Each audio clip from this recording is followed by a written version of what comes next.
بسم الله الرحمن الرحیم. به نام آن که بر ما جسم و جان است، خدای آشکار و نهان است. خداوندا که جان در تن نهان کرد، زی نور خود زمین و آسمان کرد. شاهی که حال گداه آگاه است، در روز قیامت شفاعت خواه است. در نعت کمال او چی گویم او را، از بس که محمد رسول الله است صلی الله علیه و سلم.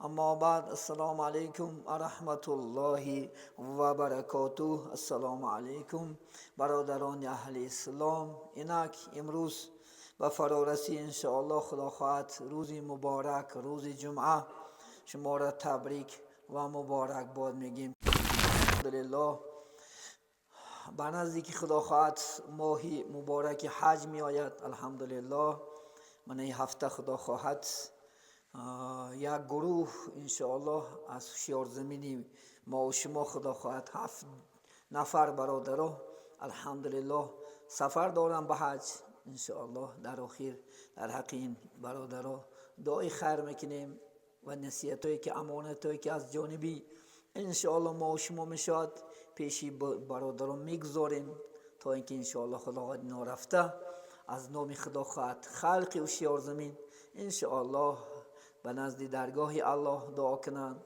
و نزد پیغمبر نازنین محمد صلی الله علیه و سلم سلامی گرمی جوشانی ما شما را انشاءالله رسانم. اینم به این باها به این روزا رسیدگی است. چقدر آدما نرسیدنم آرزو میکردن انشاءالله. یعنی 7 برادر الحمدلله از دیار ما و شما روزای نزدیک در سفر هستند، آماده سفر دارند هر روز الحمدلله. خرسندی هاشو بیکنار است، حد ندارد، چون که همه انشاءالله مسلمان آرزو میکند چیکار کند یک بار انشاءالله خانه کعبه را زیارت کند. خدا خواهد 7 برادر ما و شما راه سفر حج میروند الحمدلله. امروز در این مسجد اشتراک دارم الحمدلله. حتی که راهبرشون هم از همین شیار شد. خدا خواهد عبدالله داملا خدا مبارکش کند الحمدلله و 6 نفر دیگر الحمدلله خدا خواهد یعنی با پولشون هم باشد امروز برای رضای الله سبحانه و تعالی.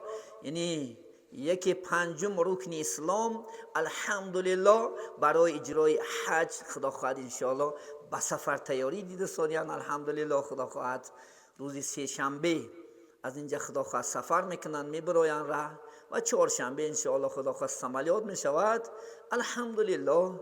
بیگانی خدا خواهد پنجشنبه الحمدلله در مدینه منوره انشاءالله مکان مبارک رسول الله صلی الله علیه و سلم در خدا خواهد انشاءالله داخل میشوند. و بای برادرها یکشان من نصیحت میکنم، بلکه انشاءالله لایق نصیحت هم نیستم، یکی فقط گفتنی هستم که انشاءالله خدا خواهد این برادرها من بعضی هاشو گم که 10 سال و 20 سال است پول جمع دارن. برای چی؟ رضای الله سبحانه و تعالی. در انسان در حیاتش یک بار مناسب میبیند خدا، یک بار حج. اکنون من میگم که همین فرصت ها را غنیمت دونه برادرها.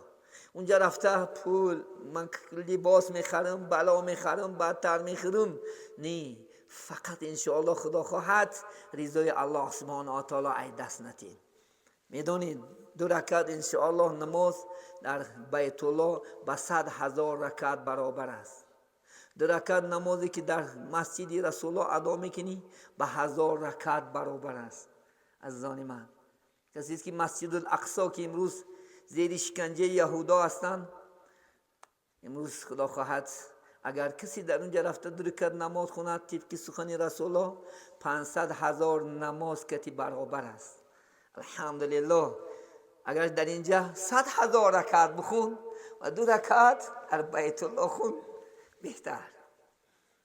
اگر خدا خواهد 1000 رکعت در اینجا نماز خون، 2 رکعت انشاءالله خدا خواهد در مسجد نبوی رسول الله صلی الله علیه و سلم خون، این افضل. برای این برادرایش عزیز وقت از دست نتید، چون که غنیمت هرگاه خدا خواهد روی همجا خورید انشاءالله خدا خواهد و نزد خدا خود رسول الله هر روز میتونی یک بارک درا زیارتی پیغمبر صلی الله علیه وسلم ده. روضه مبارک باغ جنت دارد. ما رفتیم باغ جنت و دیدنی محمد، ما مصطفی ندیدیم، نام خوشش شنیدیم، ما پیغمبر ندیدیم که نام زیباش در دل ماست. الله سبحانه تو در قرآن سوره محمد است صلی الله علیه وسلم، برای کسی که همون خدا خواهد باغچه میدرایی، پیغمبر گفتن کسی که همون باغچه میدراید و دو رکعت انشاءالله خدا خواهد نماز میخواند، روز قیامت من به شفاعت میکنم انشاءالله خدا خواهد. وقتی که همون مقام پیغمبر میرین، یکم رسول الله است، دویم ابوبکر صدیق است، سوم حضرت عمر عادل است، سه یک جای خوابند و از نام اهلی و شیار زمین، البته این برای شما امانت، از نام ما سلام بین. ما محمد دوست می‌داریم صلی الله علیه و سلم. البته امانت نخدا خواهد دانیم که خیانت نمیکنه، اما مقام که رفته در حق ما هم دعا کنه. ما همون خدا خواهد انتظار شفاعت رسول الله صلی الله علیه و سلم هستیم. عزیزانی من در اونجا 3 روز مهمان هسته، 3 روز یا که 4 روز میسی، خلاص 4 روز غنیمت دونه دیگر گشت نمیری اون مقام، بلکه تا آخری عمر دیگر نرفتن ممکن. شب و روز خدا خواهد در همونجا خواب را نماز کن، طاعت عبادت کن انشاءالله. از رسول الله صلی الله علیه و شفاعت امید کن. کسی که رسول الله گفتن کسی که منظار قبری، کسی که گفتن قبری من زیارت میکنن گویا که من زنده زیارت کردگی است. انشاءالله خدا خواهد همه ما عرض میکنیم از نام همه جمعیت انشاءالله بر رسول الله صلی الله علیه و سلم سلامی گرم و جوشانی ما انشاءالله رسونین. و بعد از اونجا خدا خواهد کعبه می آیین. البته خدا خواهد انشاءالله جمله شخصانی متصدی است، هر یک عملی که میکنین یک روز پیش و 2 ساعت 3 ساعت پیش خدا خواهد بس شما گوش راست میکنن انشاءالله. خدا خواهد به کعبه می آیین. بهترین مکان قبله ما و شما خانه الله سبحانه و تعالی انشاءالله. خدا خواهد هرگز خانه هم از دست نتین انشاءالله. خدا خواهد دنیا گفت چیز نیار، چیز در کار نیست خدا خواهد انشاءالله. پول و مال اوی نکو خدا خواهد انشاءالله. خانه الله زیارت که خدا خواهد انشاءالله. چند قدر میتونی خدا خواهد انشاءالله در همونجا زیارت که دعا که خدا خواهد انشاءالله. 7 مرتبه زیارت کردنش فرض است. فرض از یاد نبرار که 7 مراتبه نشود حجت حج نمی شود. خدا خواهد 7 مراتبه البته کعبه را با یک صدق. همه شما دستور عمل دادن، کتابچه ها دادن انشاءالله. الحمدلله من برادر صحبت کردم، هر من شما دست از کتابچه ها اکنم کتابچه ها شب و روز مطالعه کردن که خان نتونین انشاءالله در دستک تو همون کتابچه ها در اطراف کعبه خوندن گیر اجازه تای در هم دستکت گیرش یکم رکوش نه تکبیر میگوی، دیم رکوش نگیم که تحلیل میکنی، سیم رکوش نگیم که صلوات میگیم چی باشه از روی کتابچه گفته رفتن گیر خدا خواهد انشاءالله. اکن محبت از دور بندین انشاءالله. فرض و واجب سنت چه از دست نتین انشاءالله. خدا خواهد 5 روز نحل میشود، 5 روز حج میشود برادرها. از این 9م 8م سر میکنین، 13م ختم میکنین.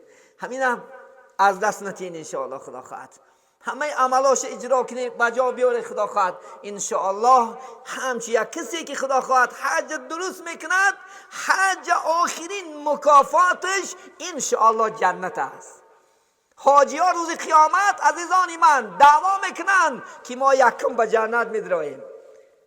حاجی که برای الله انشاءالله خدا خواهد برای خدا که برای پکزو خنه که یا برای من نام حاجی مونن، حاجی میگن حاجی بابا حاجی تاقا نه در کار نیست، برای الله که انشاءالله خدا خواهد روز قیامت اولین شده خدا خواهد نزد دروازه جنت دعوا میکنی من به جنت میدرام میگوی. 4 کس دعوا میکنن یتش حاجی است که در راه خدا حج کرد خدا خواهد انشاءالله میرفتش پیش خدا که من اولین شده به جنت میدرام. همچنان حاجی شاه خدا خواهد انشاءالله. همچنان طاعت عبادت با عشق با محبت بکی الله مکافاش این دنیا اندم انشاءالله آخرتونم برای ما شما انشاءالله خدا خواهد سزاوار بگردوند.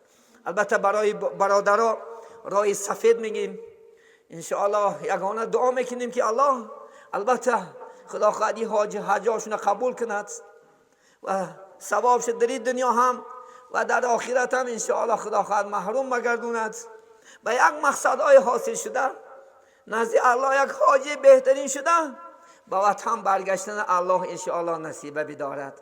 همیشه برای این مسافرهایی که سفر میکنن تنصیحتی خاطر جمعی بیان میکنیم الله سبحانه و تعالی سفرشون بی خطر کند، صحت بر سلامت انشاءالله. اگر عمر باقی باشد با دیدار یک دیگر دیدن البته الله سبحانه و تعالی الها خداوند سزاوار بگرداند.